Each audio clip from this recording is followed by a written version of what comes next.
Hi everyone, Creative Katie, Karen Burchill here with Mixed Media Creations. Don't forget to subscribe to my channel and please tell your creative friends about my channel. Today we have a mixed media tutorial on little 4x4 canvases. And this is a new series, 12 Days of Christmas 2018. I'd just like to take a moment and say thank you for shopping through my Amazon influencer links, which can be found in the description box below. All supplies will be there. So I have these little 4x4 canvases, and these ones are magnetic. And I'll put a link to the 4x4 canvases that I was able to find. I was not able to find magnetic ones, but I was able to find magnetic sheets, and you can make your own. So just in order to keep the back nice and neat, because I'm planning to either gift these or sell these, I just want to put some painter's tape. And I bought some thicker stuff so I could just do it in 2 passes. And you'll see I had paint on my craft mat and now it's on my canvas, and I'll be dealing with that later on. So once that's done, I go through my folders of colored papers and collage sheets and gel prints, and I'm pulling out similar colors. I want different types of papers, I want different colors, and I'm going to make Christmas trees with these colored papers.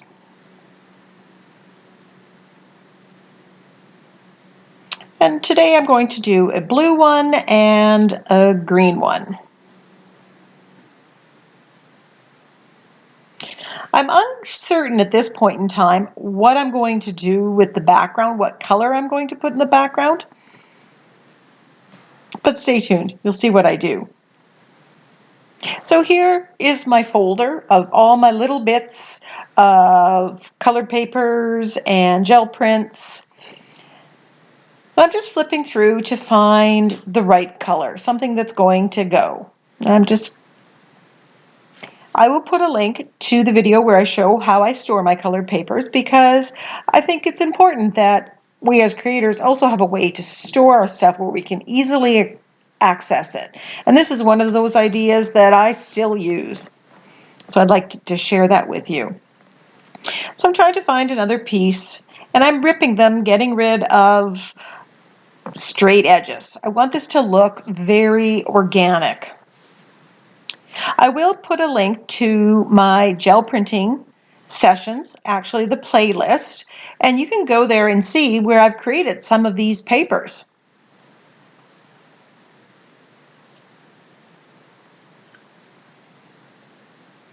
So once I have an idea of the basic tree, I want to put a star on the top, and I have the stencil of a starfish, and I thought, because I live near the ocean, I thought I was going to put starfish. Then I remembered I had the starfish stamp, so I open up my orange corally color folder, and I'm stamping this starfish on this paper. Now, I didn't stop here to dry the archival ink, and even though it's permanent, it's not instantly dry, so I kind of smudged it. And I thought, oh, I'd like the detailing on this.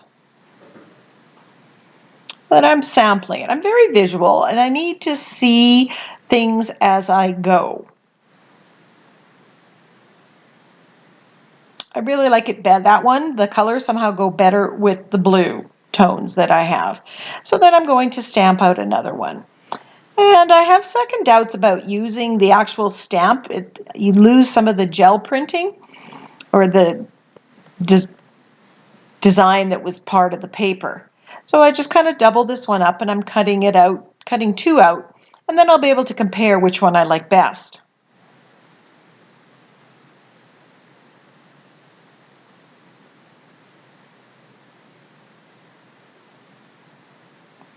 And, you know, confirmed my decision that I don't want to have the black ink on it, and so I'm cutting out another one out of that same paper that won't have the lines, but I'm using the shape of the stamp. For all my attempts at, making this seem like it was a starfish, it really doesn't look like a starfish at the end, but that's okay.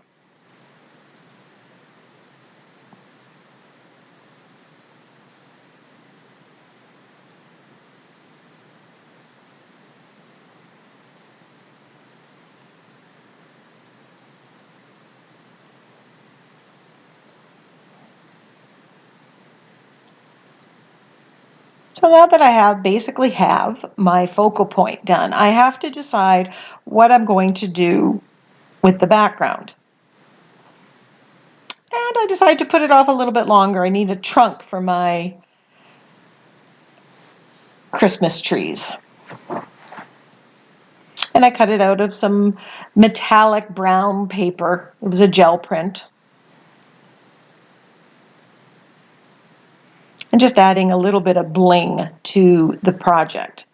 So now I have to decide, and because it now has gotten marked up, I decide, I'm going to keep it white, but I'm going to splatter it with the same colors that are in the focal point.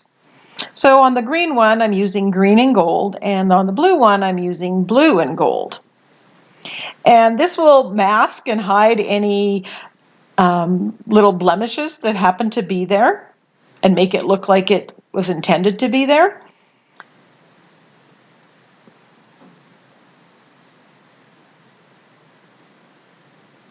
And as you've seen me before in other videos, I use a fan brush for most of my splattering. I find that gives me the most consistent good splatter. And thin down the paint. And you saw me between splatters, I did dry the paint. If you don't do that, if they land on each other, they can blend. And while that's not the worst thing that can happen, it may not be the look that you want. So take time to dry.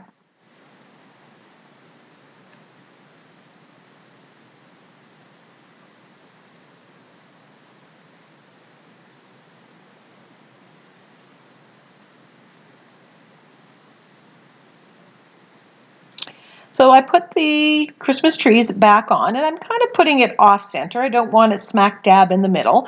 I want it a little bit offset, so it may kind of even fall off the canvas a bit or wrap around this mini canvas board. And I'm just applying this with gel medium. I put a coat of gel medium underneath, and I put a coat of gel medium on top.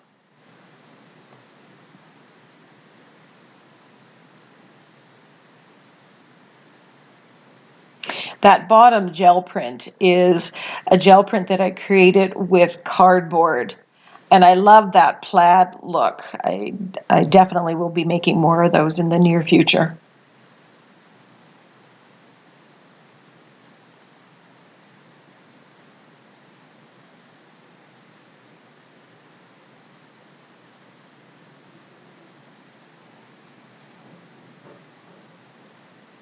So you can see that even little bits of your gel prints or colored paper can find a use.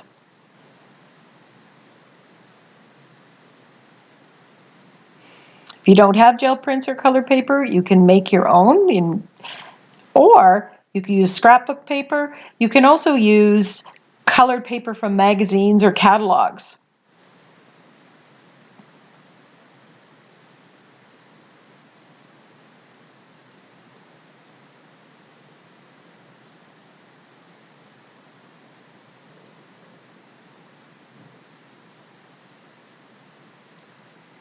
Where it goes around the edge, I am kind of wrapping it around the canvas so it kind of disappears, so it's not a straight edge that can get caught. This paper, I'm not sure what it is. It's something, I'm not even sure where I got it from, but it rips, and it has these little filaments that kind of blend out into the canvas, and I like that look.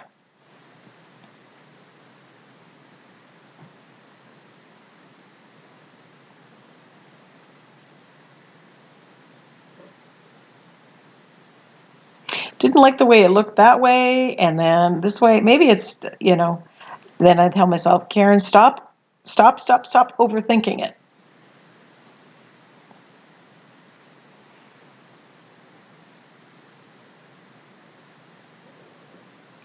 If you don't like the organic way that it looks, you can actually cut them and have straight edges. Maybe I'll do one of those. These would make perfect little stocking stuffers or hostess gifts.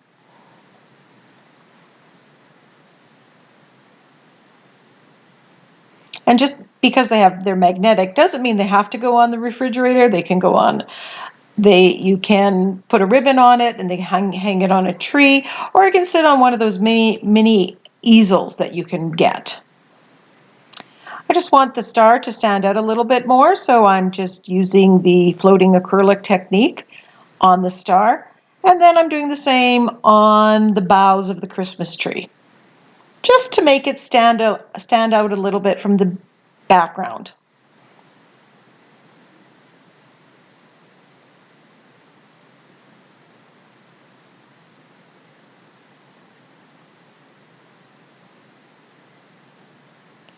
Both of these canvases from beginning to end took about 35 minutes to do, so it's a quick, easy project.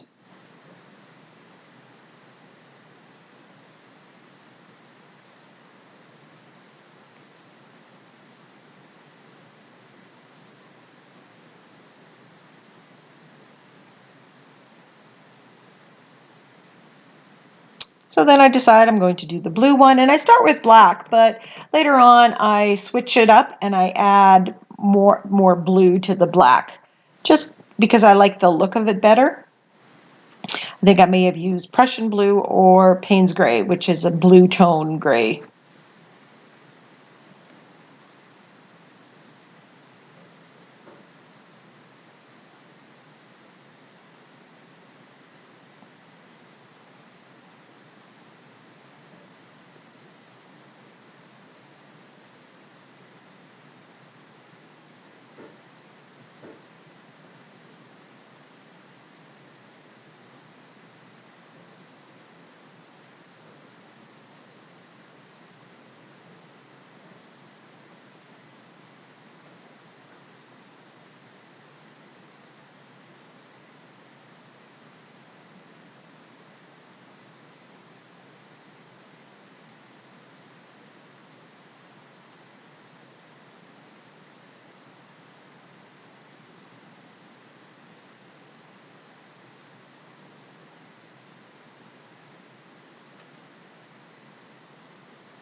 I'm trying to keep it clean because I have basically white canvas there, and I didn't want to get.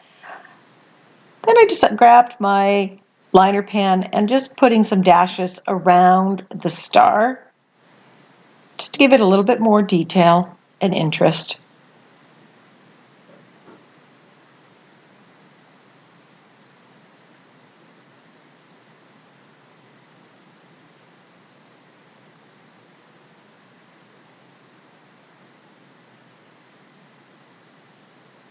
I contemplated doing the kind of stitching all around all the boughs of the Christmas tree, but then I ended up just doing the trunk.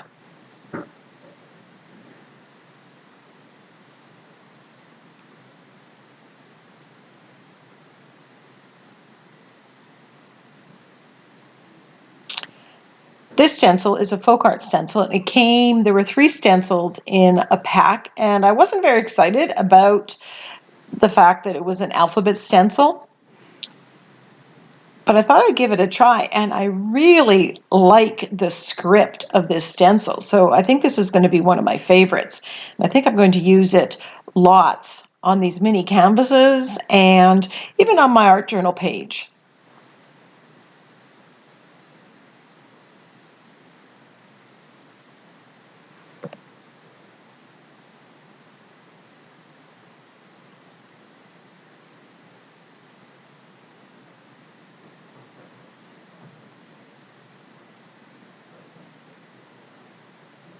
So I'm just doing the same color as the Christmas tree, blue on the blue for the blue tree and green on this green for this green one.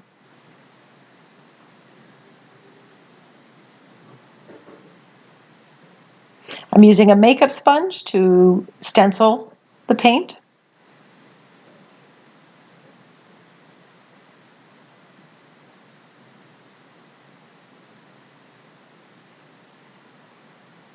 Made a mess, so you know what? It's acrylic paint on acrylic. I can go in and clean it up if I'm quick just with a baby wipe. Giving it a quick dry and then reapplying it. If you're not comfortable stenciling it with the letters so close together, you can take a piece of tape and mask off where you don't want. Now I'm using the makeup sponge and I'm just edging this with the color. And I'm choosing the same color as the Christmas tree, just so it coordinates. It frames it and really, in my mind, finishes it off. I just kind of make sure that the edges are, kind of more solid green. And as you can see, I'm just building it up over time. If you get any paint on the background, on the back, on the magnet, you can, just spray some Murphy's oil soap and wipe it off if you don't mask it with masking tape like I showed you at the beginning of the video. So blue tree, I'm going to edge it in the Prussian blue.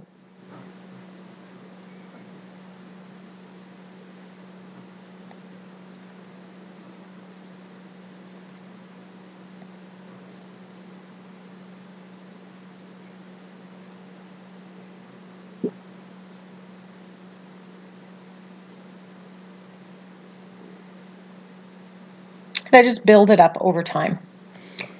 I don't want it to be harsh. I want it to be soft on the side, on the actual front part of the frame of the canvas. And there we have the finished ones, but not yet. I decided that I want to use my fine liner, and I'm just going to put a very sketchy, you can even see I'm just rubbing it back and forth. It's not a straight line. It's kind of broken, sketchy, just framing this just a little bit more. And it occurs to me right now, I could have used the gold paint in here in the fine liner bottle to add some decorative balls in gold. Maybe in another one.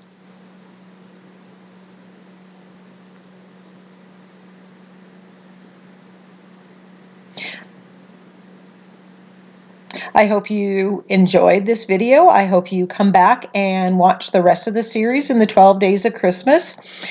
One sure way of doing that is check the notifications part and ask to be notified of upcoming videos. You will get an email or some kind of notification, however you have it set, that I've uploaded a video, and then you can choose to watch it or not, if it's something of interest to you or not. So again, I'd like to thank you for watching. Leave me a comment below. Give me some ideas. Like the video, give it a thumbs up. Some close-ups of the finished product are there.